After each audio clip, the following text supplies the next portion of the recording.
Dinas Ketenagakerjaan Jawa Tengah mencatat kurator telah menempuh pemutusan hubungan kerja para pegawai Seritek Group.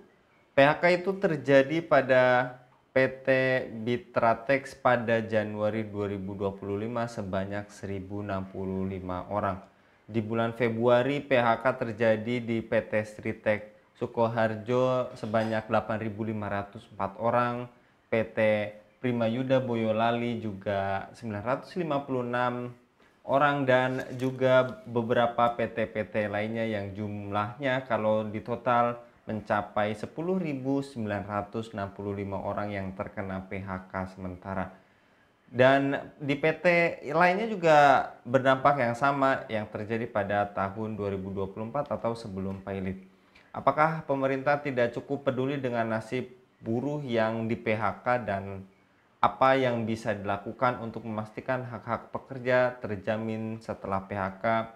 Dan apakah sistem kapitalisme di Indonesia mempengaruhi kesejahteraan buruh, terutama terkait kebijakan PHK massal yang seakan tidak terkontrol? Untuk membahasnya kami terhubung dengan Bung Nanang Setiawan. Kita sapa terlebih dahulu. Assalamualaikum warahmatullahi wabarakatuh, Bung Nanang. Waalaikumsalam warahmatullahi wabarakatuh, Bung Anggi dan para pemirsa subscriber channel Khilafah yang dirahmati oleh Allah. Masya Allah, Bung Nanang, kita membahas PT Sritek ini sudah dari pekan lalu kalau kita mencermati berita kurang lebih di bulan November, dan kali ini menghadapi tantangan yang lebih serius di sektor manufaktur. Dan sebelumnya kita juga pernah membahas terkait PHK yang juga berdampak di sektor perusahaan lain seperti PT Sanken ataupun industri elektronik. Menurut Anda, Bung Yona, apakah ketenaga kerjaan Indonesia semakin gelap, Bung? Ya, tenaga kerjaan saya ini ya semenjak era COVID-19 itu mengalami eh, gelap, gelap sekali. Gelapnya itu gimana ya? Karena yang pertama karena serbuan tenaga kerja asing dari Cina, yang kedua serbuan manufaktur dari Cina. Salah satunya adalah tekstil, ya, baja dan tekstil terutama. Krakatau Steel hampir kolaps, tapi kemudian selamat. ISN, Industri Sandang Nusantara yang tidak selamat. Ya. Kali ini kita dihadapkan pada satu fakta, perusahaan satu perusahaan tekstil terbesar di Indonesia, bahkan mungkin di Asia Tenggara, yaitu PT Sritex yang di era 90-an itu sangat terkenal dengan produksi seragamnya gitu ya. Bahkan di tahun 94 PT Seritek ini melakukan ekspansi dan ekspor. Mereka itu ekspor ke 33 negara termasuk penyediaan seragam militer untuk tentara Jerman dan NATO. Jadi sangat mengherankan kalau kita melihat kronologi dari bangkrutnya PT Seritek ini, ada yang mensinyalir bahwa penyelamatan PT Sritek ini hanya setengah hati, jadi nggak sungguh-sungguh. Nah, ini patut dicurigai ada permainan apa di balik pilotnya PT Sritek ini. Mengingat konteks penyelamatan yang setengah hati. Apa-apa kalau setengah hati itu kan akhirnya gagal gitu ya. Kita puasa misalnya setengah hari ya sama saja nggak puasa kan gitu. Nah, sama kalau kita betul-betul mau menyelamatkan sebuah perusahaan, ya harus all out, nggak boleh setengah hati. Kalau setengah hati ya nanti rugi ongkos, rugi waktu. Jadi begitu Bung Anggi. Memang Masya Allah kalau kita melihat daftar dari kronologi bangkrutnya PT Sritek ini di Januari 2025, salah satu anak perusahaan PT Sritek yaitu PT Bitratek Semarang itu melakukan PHK sebanyak 1.065 orang yang ini ya yang dirumahkan dulu, kemudian di PHK 1.065 orang. Kemudian PT Sritek Sukoharjo pada 26 Februari 2025 itu mem-PHK 8.504 orang.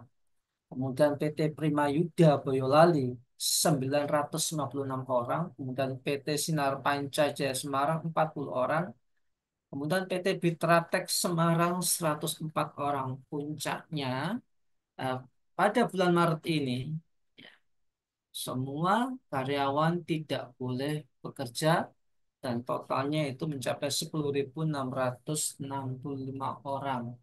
Tentu saja ini menjadi sebuah PR yang sangat berat buat pemerintah, khususnya buat para buruh. Bagaimana mungkin kok seperti menjadi pola gitu ya. Setiap kali mau datang bulan suci Ramadan, banyak terjadi pemutusan kontrak, banyak terjadi PHK untuk menghindari pesangon. Nah, ini yang menjadi pertanyaan besar. Ya. Penyelamatan setengah hati itu kok bisa? Itu penganut. Ya, yang juga telah Anda tadi paparkan, apakah sistem kapitalisme ini mempengaruhi kesejahteraan buruh, terutama kebijakan PHK yang begitu membludak, Bu? Ya, Bung Anggi dan para pemirsa kabar petang yang dirahmati oleh Allah, memang beban perusahaan terbesar itu ada di buruh, ya ada di gaji buruh. Dan dalam pandangan sistem kapitalisme, buruh itu tidak menjadi prioritas, tidak menjadi prioritas bagi negara untuk dilindungi maupun disejahterakan. Nah, buktinya hari ini penghasilan buruh yang rata-rata, ya, ya ada yang UMK tapi banyak juga yang di bawah UMK itu masih harus dipotong dengan BPJS, dipotong dengan JHT, belum lagi dipotong untuk transportasi, biaya makan, ya mereka kalau makan siang itu keluar, belum lagi dipotong untuk eh, biaya sekolah, gitu. Ya, sehingga kalau kita bandingkan dengan sistem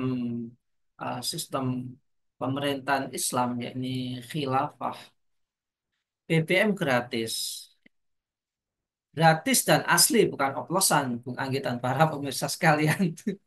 Sudahlah gratis asli gitu ya, bukan oplosan.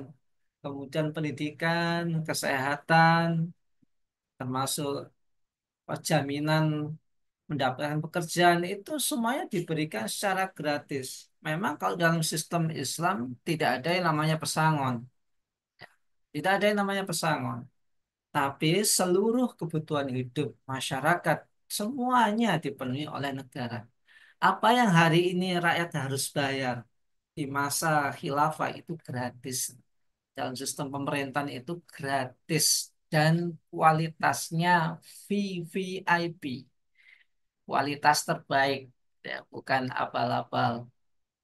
Nah, kalau dalam sistem kapitalisme yang terjadi ya sesuai dengan nama kapitalisme itu, nomor satu cuan. Ya, cuan buat siapa? Cuan buat para oligarki. Cuan buat para penguasa dan para supporternya, para pendukungnya. Pendukung dalam arti ya oligarki itu sendiri kan gitu ya. Proyeknya gede-gedean supaya dapat keuntungan yang gede juga. Nah, termasuk tahun kemarin Pertalite mau dihapus. Ya, alasannya untuk pengurangan subsidi. Nah, Bung Anggi dan para pemirsa kabar petang sekalian, salah satu efek hutang luar negeri Indonesia itu adalah wajib, ya. Jadi asing itu meminta atau pihak penghutang itu meminta agar subsidi BBM itu dihapus. Ya, dihapus, bukan lagi dikurangi tapi dihapus. Jadi dari sini saja kita bisa melihat betapa terpuruknya nasib para pekerja di masa sekarang ini di era sistem kapitalisme yang diterapkan di seluruh dunia termasuk di negeri kita hari ini. Harapannya pemerintah bersikap protektif gitu ya pada para buruh. Nah, kalau kita melihat respon dari pemerintah, dari Wakil Menteri Ketenagakerjaan, sudah ada upaya penyelamatan, yakni para buruh ini, PT Sritek ini, yang dikena PHK itu akan diusahakan pekerjaan pengganti. Ya. Di mana itu ya di sekitar PT Sritek itu dicarikan pekerjaan dan beliau yaitu Wamen mengatakan tidak boleh ada pembatasan usia. Ya, kita lihat realisasinya bagaimana. Yang jelas Bung Anggi dan para pemirsa kabar petang sekalian tidak punya pekerjaan itu sangat sangat menyedihkan gitu ya. Kita dapat pesangon berapa? 1 M. Kalau nggak bisa ngatur, apalagi dengan kondisinya, kondisi cuaca, kondisi perekonomian global saat ini, juga tren mode beli barang bukan karena kebutuhan tapi karena keinginan. Uang 1 M itu bisa habis dalam jangka waktu 1 bulan, Bung Anggi dan para pemirsa kabar petang sekalian. Jadi lebih baik dapat pekerjaan pengganti ya daripada dapat pesangon.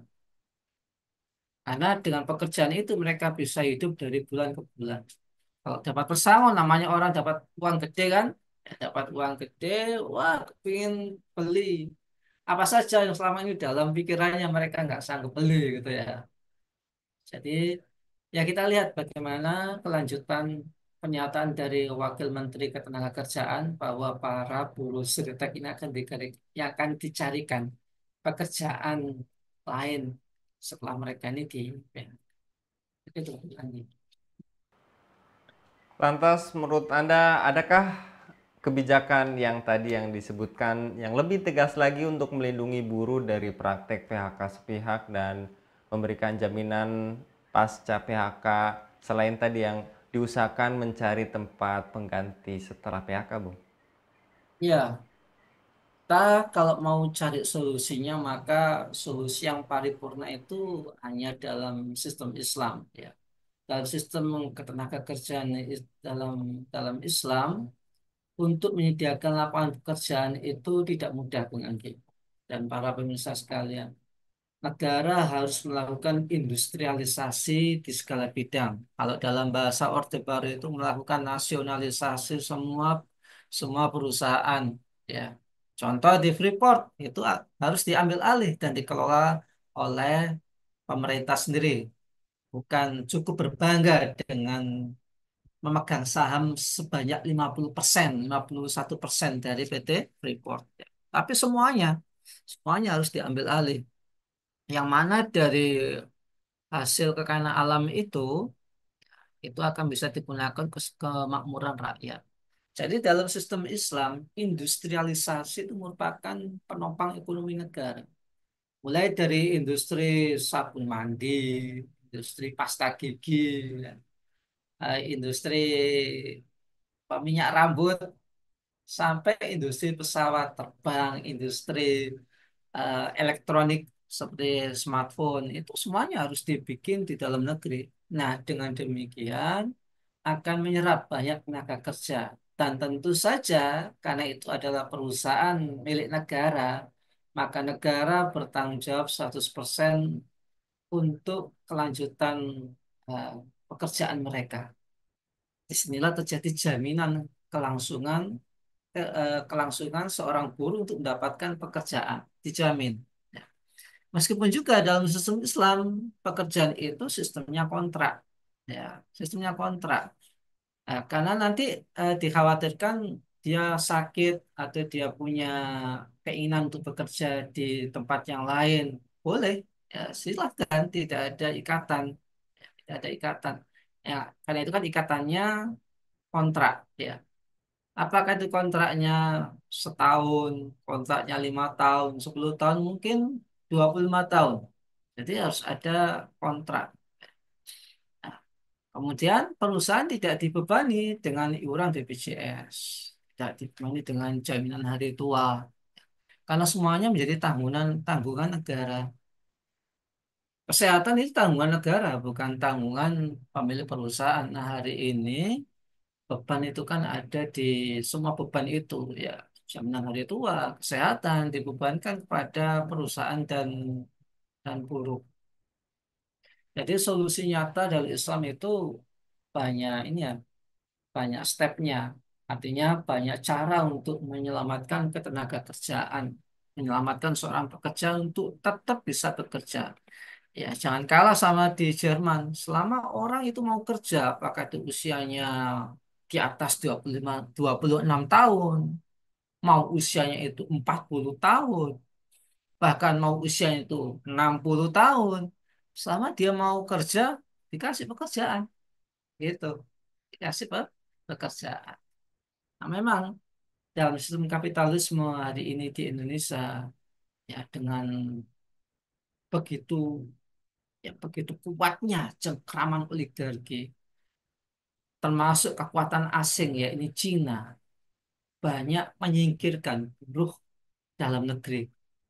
Mereka tidak mendapatkan porsi yang layak, tidak mendapatkan jaminan yang layak sebagai seorang pekerja, tapi justru yang mendapatkan jaminan itu adalah buruh asing, dalam hal ini adalah tenaga kerja dari Cina. Jadi harapannya ini kan problem sistemik gitu ya. Negara tidak bisa kemudian fokus pada ketenaga kerjaan tapi mengabaikan ekonomi. Ya, jangan sampai ketenaga kerjaannya ini diperhatikan tapi ekonominya masih dijajah oleh neo-imperialisme, neokapitalisme yang digawangi oleh Amerika Serikat dan antek-anteknya termasuk Cina. Ya. Jadi Cina itu anteknya Amerika Serikat untuk urusan ekonomi. Ya. Jadi pemerintah harus tegas. Pemerintah harus bersikap seperti orang tua sebagai bapak bagi anak-anak negeri. Ini anak saya, jangan disakiti. Ini milik saya, ini milik keluarga saya. Tambang emas, tambang batu bara, tambang minyak.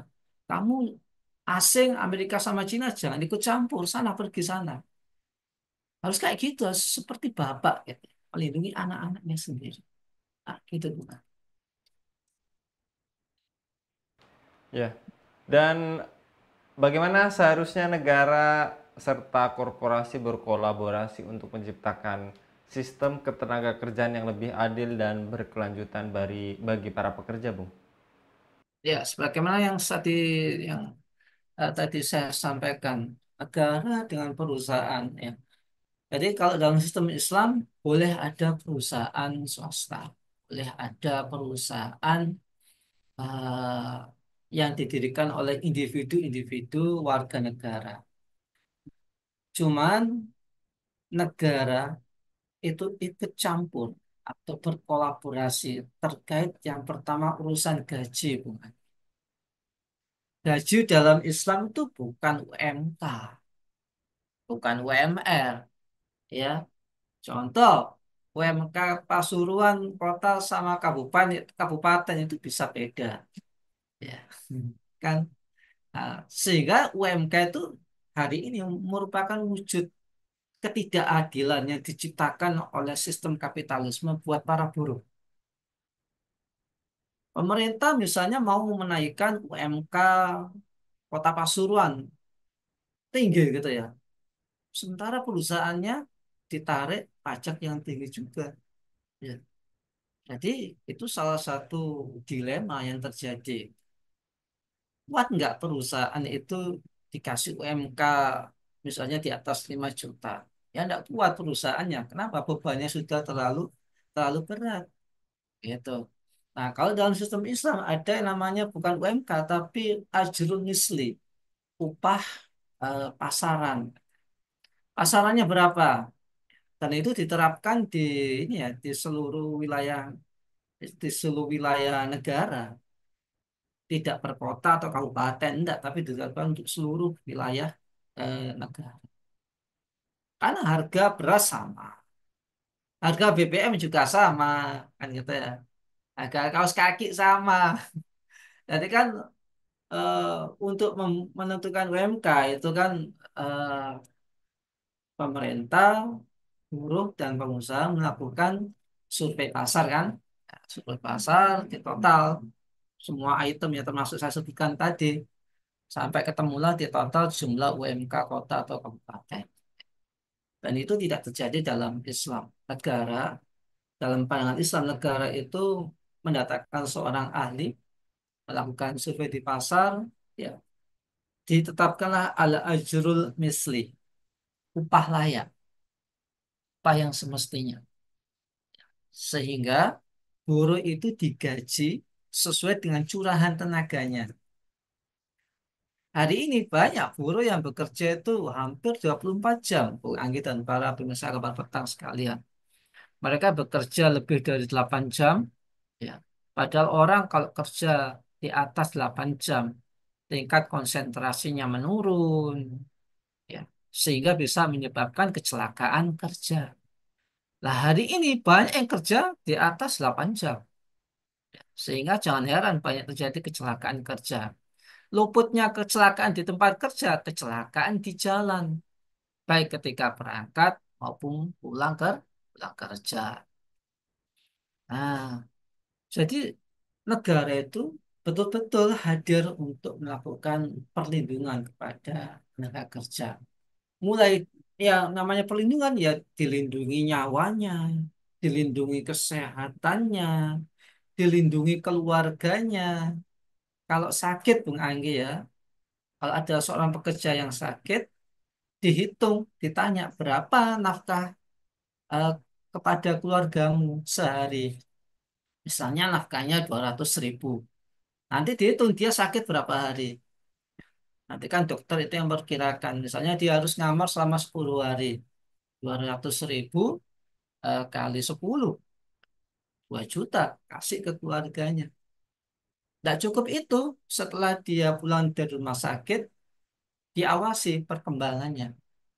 Apakah tidak kambuh lagi atau berangsur-angsur membaik atau butuh istirahat lagi. Nah, di situ diperhatikan nutrisinya. Ya, sampai segitu. Seperti bapak sama anaknya. Nah, negara tugasnya itu. Korporasi atau perusahaan tugasnya menyediakan lapangan pekerjaan. Kemudian membayar pekerjanya dengan gaji yang sesuai al-ajrul misli tadi. Di samping termasuk keselamatan pekerja di dalam lingkungan perusahaan itu juga menjadi tanggung jawab daripada korporat gitu ya. Ada peraturan safety-nya, ada K3-nya, itu betul-betul diawasi ya. Jadi begitu Bung An. Baik, jazakallah Bung Nanang untuk pemaparannya pada kabar petang kali ini. Apalagi ini di tengah bulan Ramadan, semoga tantangan maupun rintangan ini tidak menjadikan kita semakin menjauh dari Allah. Bahkan tadi yang dikatakan Bung Nanang, malah ini menjadi momentum yang baik untuk mendekatkan diri kepada Allah dengan menerapkan Islam dan di seluruh lini kehidupan. Jazakallah sekali lagi Bung Nanang untuk pemaparannya pada kabar petang kali ini.